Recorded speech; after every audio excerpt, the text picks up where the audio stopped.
कहानी की शुरुआत में हमें विक्टर नाम के एक आदमी को दिखाया जाता है। विक्टर यूरोप की एक छोटी सी कंट्री केरकोसिया का रहने वाला है और वो किसी काम से न्यूयॉर्क आता है। न्यूयॉर्क एयरपोर्ट में जब वो अपना पासपोर्ट इमिग्रेशन के लिए पासपोर्ट ऑफिसर को देता है और जब ऑफिसर उसका पासपोर्ट चेक करता है तो मशीन में ये दिखता है कि उसका पासपोर्ट इनवैलिड है। ये देखने के बाद वो ऑफिसर वहाँ की सिक्योरिटी टीम को बुला लेता है जो विक्टर को पकड़ लेते हैं और अपने साथ ले जाते हैं। अब वहाँ पर जो सिक्योरिटी ऑफिसर होता है वो विक्टर से काफी सवाल पूछता है, लेकिन विक्टर को इंग्लिश नहीं आती। उसकी अपनी कंट्री की एक अलग ही लैंग्वेज है, इसीलिए वो उसके किसी भी सवाल का जवाब नहीं दे पाता और इस वजह से वो ऑफिसर विक्टर का पासपोर्ट और टिकट अपने पास रख लेता है। वहाँ पर एक और ऑफिसर होता है जिसका नाम फ्रैंक डिक्सन होता है और डिक्सन एयरपोर्ट का कस्टम और बॉर्डर प्रोटेक्शन ऑफिसर है। और जब विक्टर को उसके पास ले जाते हैं तो वो विक्टर को बताता है कि उसकी कंट्री में सिविल वार शुरू हो चुकी है, जिसकी वजह से वहाँ की जो सरकार है उसका तख्त पलट गया है और अब वहाँ से आने जाने वाली सारी फ्लाइट्स रद्द हो चुकी हैं। दरअसल यही एक वजह है जिसकी वजह से उसका ट्रैवलिंग वीजा रद्द हो चुका है और उसका पासपोर्ट इनवैलिड दिख रहा था। विक्टर को इंग्लिश नहीं आती, वो उनकी एक भी बात को समझ नहीं पाता। वो उसे समझाते हैं कि जब तक तुम्हारी कंट्री में सिविल वार खत्म नहीं हो जाता तब तक तुम ना अमेरिका की जमीन पर कदम रख सकते हो और ना ही अपनी कंट्री वापस जा सकते हो। वो उसे खाने के लिए कुछ कुपोज देते हैं और एक कॉलिंग कार्ड देते हैं ताकि वो अपने घर में लोगों से बात कर सके और एक पेजर भी देते हैं। इसके बाद उसे एयरपोर्ट के लॉन्ज में छोड़ देते हैं, लेकिन विक्टर को अभी भी कुछ समझ नहीं आ रहा कि ये सब क्या हो रहा है। तभी उसे टीवी पर उसकी कंट्री का एंथम सुनाई देता है और जब वो उस तरफ जाता है तो वहाँ वो टीवी में देखता है कि उसके कंट्री की हालत बहुत खराब है, लेकिन ये न्यूज भी इंग्लिश में चल रही होती है, इसीलिए उसे कुछ समझ में नहीं आ रहा होता।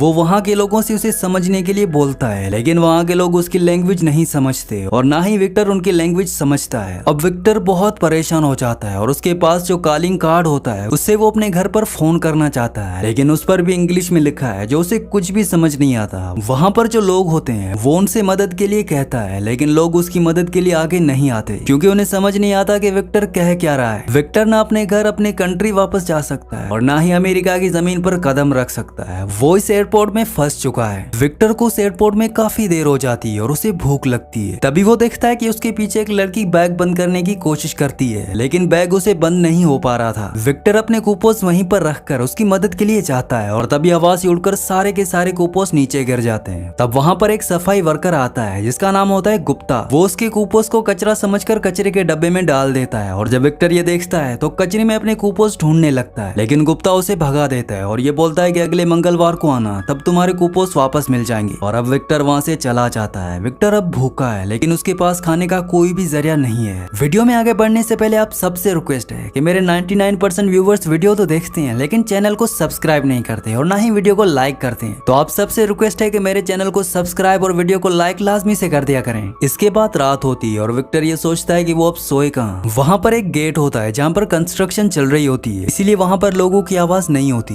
विक्टर वहाँ देखता है कि काफी सारी चेयर्स होती हैं, लेकिन वो उन पर सोने की कोशिश करता है, लेकिन वो कंफर्टेबल नहीं होती। अब वो अपने बैग से चाकू निकालता है और उन्हें काट कर अपने लिए बेड बनाता है। उसके पास एक केन होती है जिसे वो सीने से लगाकर सो जाता है। अगली सुबह विक्टर वीजा लेने के लिए इमिग्रेशन डिपार्टमेंट में जाता है, जहाँ पर उसकी एक ऑफिसर से मुलाकात होती है जिसका नाम होता है टॉरस। जब वो टॉरस को फॉर्म भर के देता है तो वो कहती है कि तुम्हारा फॉर्म रिजेक्ट हो गया है क्योंकि तुम्हारे पास वैलिड पासपोर्ट नहीं है। इस बात से विक्टर बहुत परेशान होता है और वो एयरपोर्ट की वेटिंग एरिया में बैठा होता है। तभी डिक्सन की नजर उस पर पड़ती है और डिक्सन को अभी हाल ही में यहाँ के फील्ड कमिश्नर ने ये बोला होता है कि मैं रिटायर होने वाला हूँ और मैंने नए फील्ड कमिश्नर के लिए तुम्हारा नाम सजेस्ट किया है। इस वजह से वो नहीं चाहता कि एयरपोर्ट की सिक्योरिटी में कोई भी लापरवाही हो। वो विक्टर से मिलता है और उसे गेट दिखाता है और कहता है कि ठीक 12 बजे यहाँ पर सिक्योरिटी चेंज होती है और 5 मिनट के लिए ये गेट खाली रहता है और उन 5 मिनटों में तुम यहाँ से निकल सकते हो। 12 बजे डिक्सन गार्ड्स को इशारा करता है कि वहाँ से चले जाएं और जब गार्ड्स जाते हैं तो विक्टर वहाँ से बाहर निकल रहा होता है। तभी वो देखता है कि ऊपर कैमरा लगे हुए हैं और वो डिक्सन की सारी चालाकी समझ जाता है क्योंकि अगर वो यहाँ से बाहर निकला तो ये इलीगल होगा और उसे अरेस्ट कर लिया जाएगा, इसीलिए विक्टर वहाँ से बाहर नहीं निकलता। कुछ देर बाद ये दिखाते हैं कि वहाँ पर एक लड़की आती है जिसका नाम एमिलिया होता है और ये एक एयर होस्टेस है। जब वो जा रही होती है तो फर्श गीला होने की वजह से वो नीचे गिर जाती है। विक्टर उसे उठाता है, उसकी मदद करता है और उसके बाद एमिलिया वहाँ से चली जाती है। विक्टर अब भूखा है, परेशान है। तभी विक्टर देखता है कि एक लड़की एक ट्रॉली को मशीन तक ले जाती है और जब वो उस ट्रॉली को मशीन पर छोड़ती है तो उसके अंदर से कुछ पैसे निकलते हैं। विक्टर को पैसों की जरूरत है, इसीलिए वो पूरा दिन एयरपोर्ट में उस ट्रॉली को ढूंढता है और इकट्ठा करता है और मशीन तक छोड़ता है, जिससे उसे कुछ पैसे मिलते हैं और वो उन पैसों से कुछ खाना खाता है। इसके अलावा वो इंग्लिश सीखने के लिए कुछ किताबें भी खरीदता है और विक्टर पूरी रात इंग्लिश सीखने की कोशिश करता है। कुछ ही दिनों में वो काफी इंग्लिश इंग्लिश सीख भी जाता है, जिसे टीवी में जो भी न्यूज आ रही होती है उसे विक्टर समझना शुरू कर देता है। अब हर रोज की तरह विक्टर ट्रॉलीज को मशीन तक ले जा रहा होता है, तभी वहाँ पर एक आदमी आता है और उसे सारी ट्रॉलीज ले लेता है। दरअसल इसके पीछे डिक्सन का हाथ होता है, क्योंकि डिक्सन नहीं चाहता कि विक्टर इस एयरपोर्ट पर रुके। अब विक्टर एक बार फिर से इमिग्रेशन डिपार्टमेंट में जाता है और टॉरस से मिलता है। टॉरस उसे बताती है कि तुम्हारा पासपोर्ट वैलिड नहीं है और यहाँ पर आने का कोई फायदा नहीं है। इसके बाद विक्टर वहाँ से निकल जाता है। विक्टर को बहुत भूख लगी होती है, तभी उसके पास एक आदमी आता है जिसका नाम एंड्रिक होता है और ये किचन में काम करता है। वो विक्टर से कहता है कि मैं टॉरस को बहुत पसंद करता हूँ, अगर तुम मुझे उसकी पसंद और नापसंद के बारे में बताओगे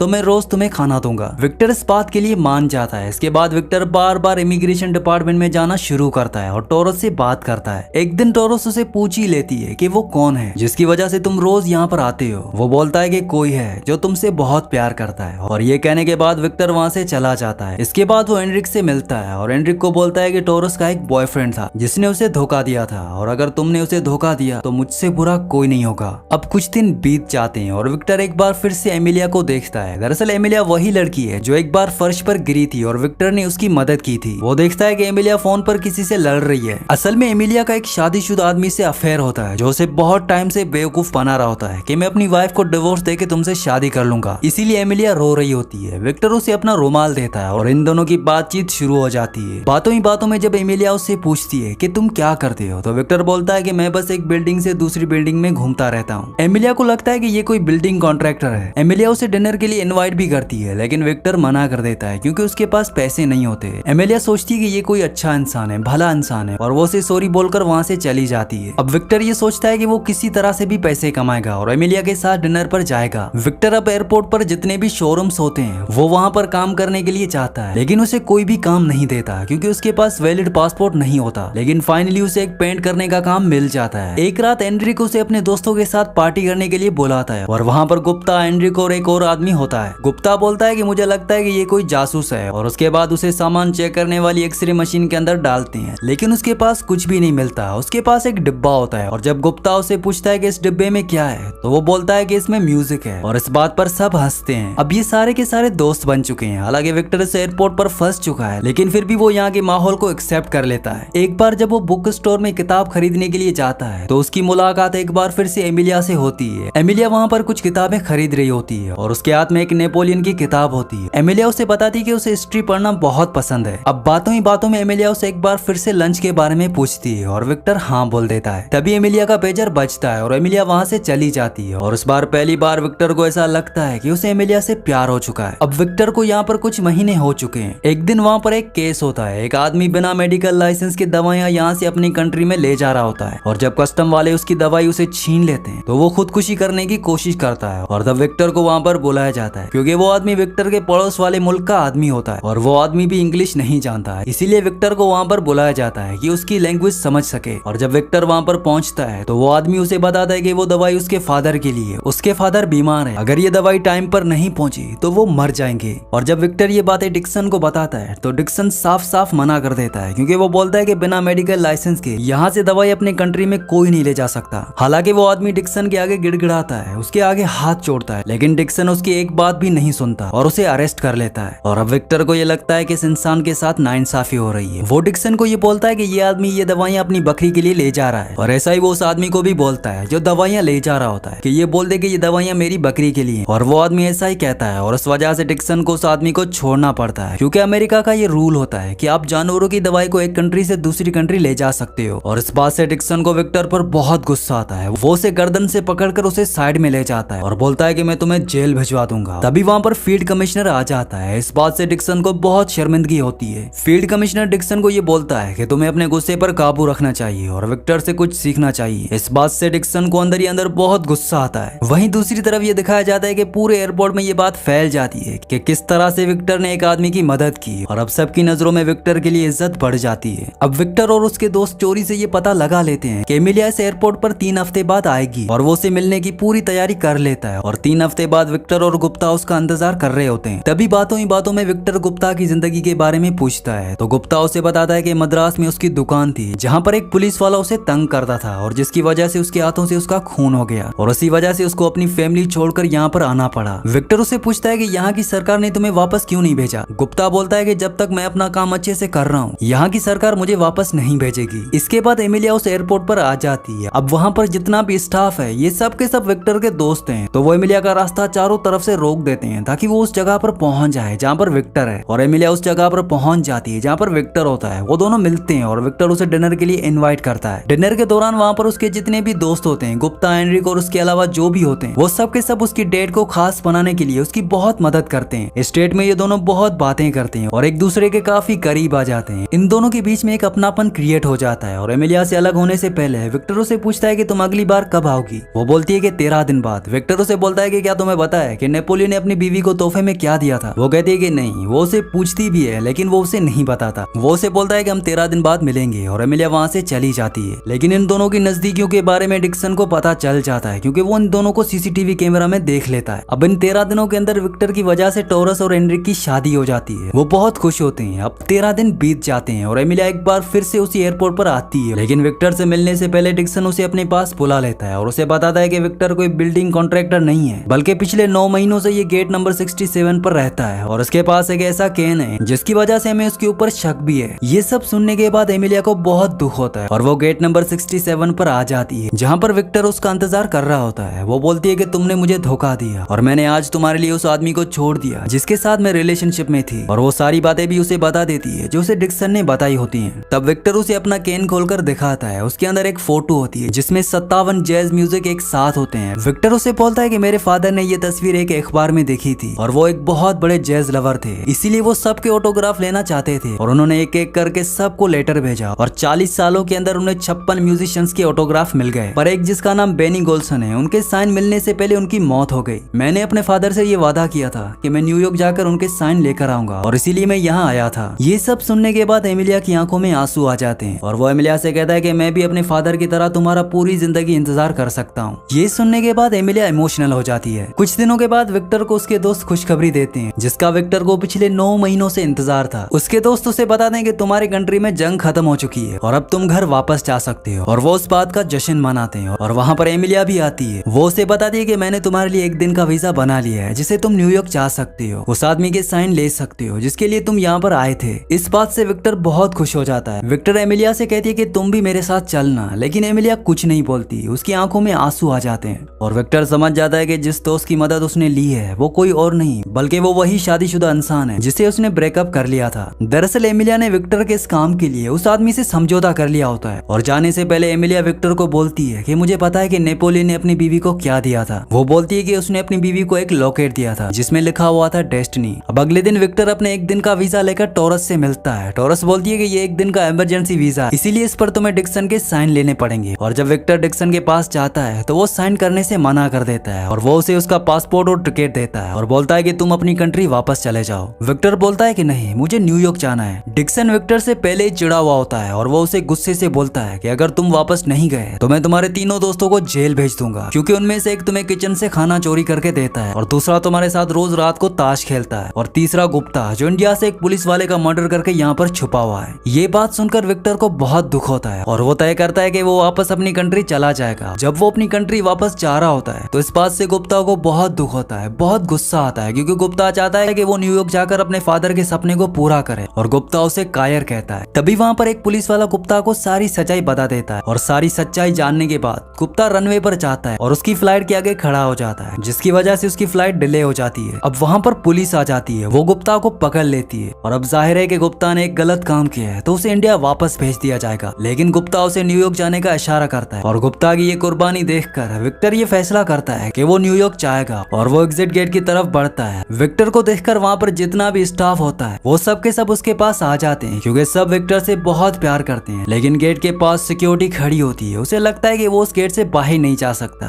और अपने फादर का सपना पूरा नहीं कर सकता। वॉकी टॉकी पर डिक्सन बोलता है कि इसे गिरफ्तार कर लो। तभी वहाँ पर जो सिक्योरिटी का सबसे बड़ा ऑफिसर होता है वो विक्टर के पास आता है। वो उसे अपना कोड देता है और उसे बोलता है कि जाओ। विक्टर हैरान हो जाता है और पहली बार विक्टर उस गेट से बाहर निकलता है और न्यूयॉर्क की जमीन पर कदम रखता है। ये देखने के बाद डिक्सन को बहुत गुस्सा आता है। वो विक्टर को पकड़ने के लिए आता है, लेकिन तब तक विक्टर गेट के बाहर निकल चुका होता है और गेट से बाहर निकलने के बाद वो एमिलिया को भी देखता है और वो दोनों एक दूसरे को खामोशी से अलविदा कहते हैं। और जब तक डिक्सन बाहर आता है तब तक विक्टर टैक्सी में बैठ चुका होता है और विक्टर को देखकर डिक्सन भी मुस्कुराता है और उसके बाद विक्टर सीधा उस जगह जाता है जहाँ पर वो जैज म्यूजिशियन एजेंट बेनी गोजलिन से मिलता है और उनके ऑटोग्राफ लेकर अपने फादर से किया हुआ वादा पूरा करता है। आखिर में हम ये देखते हैं कि विक्टर एक टैक्सी में बैठता है और टैक्सी वाला पूछता है कि साहब कहाँ जाना है। विक्टर बोलता है कि घर। विक्टर आज 9 महीनों के बाद अपने घर वापस जा रहा है। इसी के साथ इस मूवी का एंड हो जाता है। अगली कहानी आप किस मूवी पर सुनना चाहते हैं मुझे नीचे कॉमेंट्स में जरूर बताना, और अगर ये वीडियो आपको पसंद आई हो तो इस वीडियो को लाइक लाजमी से कर देना और चैनल को भी सब्सक्राइब कर देना।